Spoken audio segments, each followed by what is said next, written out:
Hello students, कैसे हैं आप सभी लोग। चलिए ठीक है, आज का हम टॉपिक स्टार्ट करते हैं। आज हम करेंगे सर्वनाम का आखिरी भेद, लास्ट भेद, जिसको हम बोलते हैं निजवाचक सर्वनाम। इससे पहले हम 5 भेद कर चुके हैं। ये हम पढ़ चुके हैं कि सर्वनाम के 6 भेद होते हैं, जिसमें से 5 भेदों को हमने अच्छे से समझ लिया है।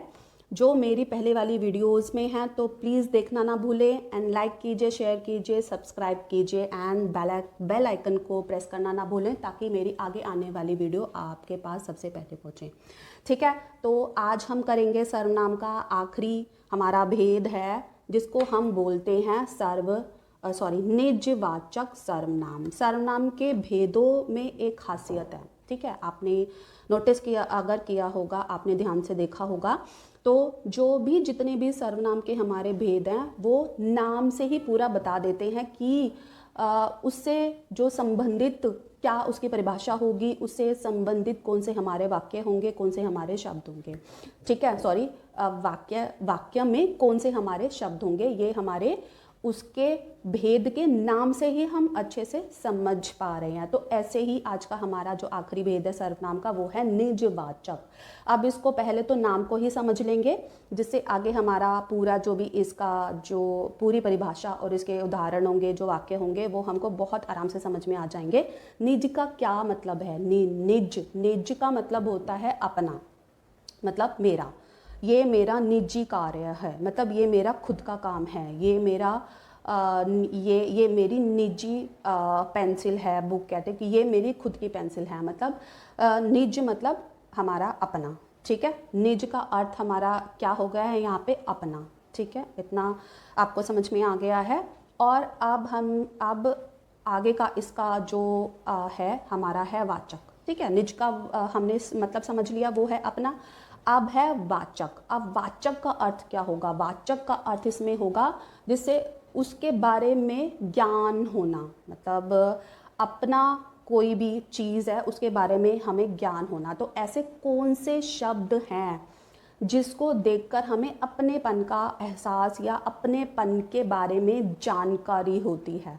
ठीक है, अब इसको और थोड़ा सा आसान शब्दों में हम आगे समझते हैं।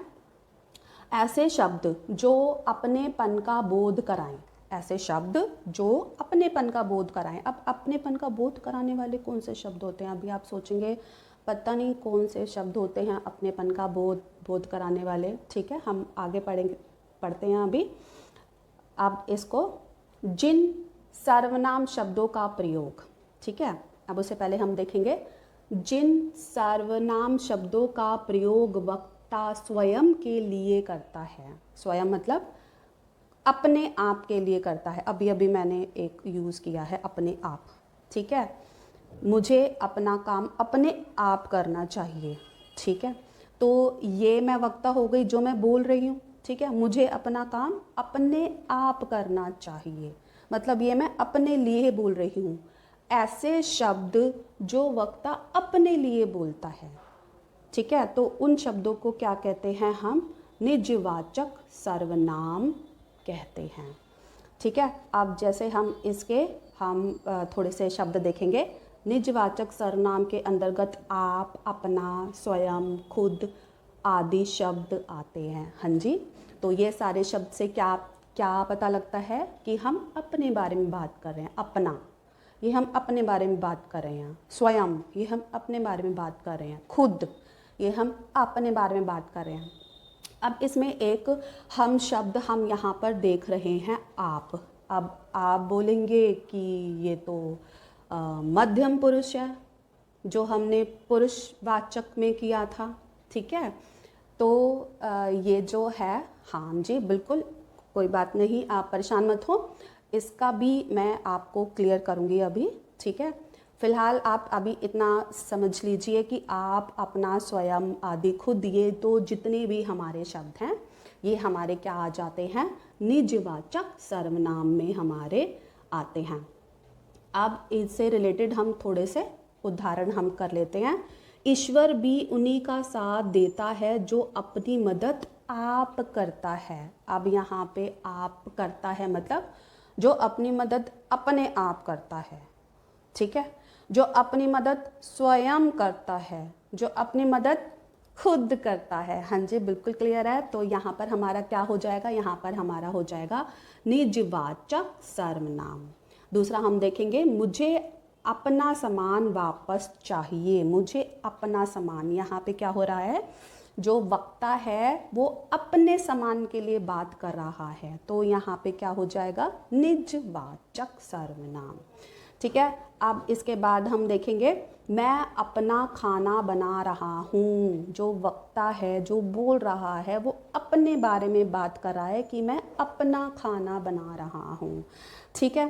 तो यहाँ पर जो वक्ता अपने खुद के लिए कोई भी शब्द यूज़ करे, तो इस्तेमाल करे, वो हमारे हो जाते हैं निजवाचक सर्वनाम। अभी एक जो छोटी सी ये थी, कन्फ्यूजन थी इसमें, आप शब्द। ठीक है। तो चलिए ठीक है, अब इसके बारे में थोड़ा सा हम यहाँ पर हम देखते हैं। हाँ जी, अब ये देखेंगे, आप कल दफ्तर नहीं गए थे। आप कल दफ्तर नहीं गए थे। अब यहाँ पे क्या है, मध्यम पुरुष के बारे में यहाँ पे आप लगा है। एक और आप चीज़ ध्यान से देखेंगे, आप हमारा शब्द किसी भी अगर वाक्य में आप देखते हैं तो प्लीज़ पहले आप अच्छे से उस वाक्य के भाव को समझेंगे। ठीक है। अभी यहाँ पर क्या है, आप कल दफ्तर नहीं गए थे। यहाँ पे कोई वक्ता अपने बारे में बात नहीं कर रहा है। ठीक है। कोई वक्ता मतलब बोलने वाला कोई भी अपने बारे में बात नहीं कर रहा है। ये हम नॉर्मल एक वाक्य है हमारा कि जैसे आप कल दफ्तर नहीं गए थे। ये आराम से एक नॉर्मल एक सेंटेंस है, एक वाक्य है जिसमें दो लोग आपस में बातें कर रहे हैं। ठीक है। तो यहाँ पर हमारा आप शब्द निजवाचक में नहीं आएगा। यहाँ पे हमारा आप हो जाएगा, जो हमने पहले पढ़ा था वो हमारा हो जाएगा मध्यम पुरुष। ठीक है। आप तो विद रिस्पेक्ट हम यूज़ करते हैं। ठीक है।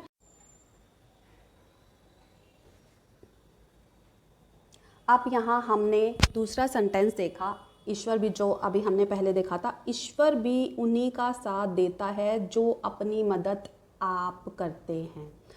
आप ठीक है क्लास। अभी हमने देखा आपके दो यूज़, आपके दो, एक तो मध्यम पुरुष के लिए हमने आप यूज़ किया है और दूसरा निजवाचक के लिए आप किया है। यहाँ पर जो वक्ता है वो अपने लिए बात कर रहा है और इसके ऊपर वाले सेंटेंस में दो लोग नॉर्मल आपस में बातें कर रहे हैं। आप कल दफ्तर नहीं गए थे, तो ये मध्यम पुरुष है।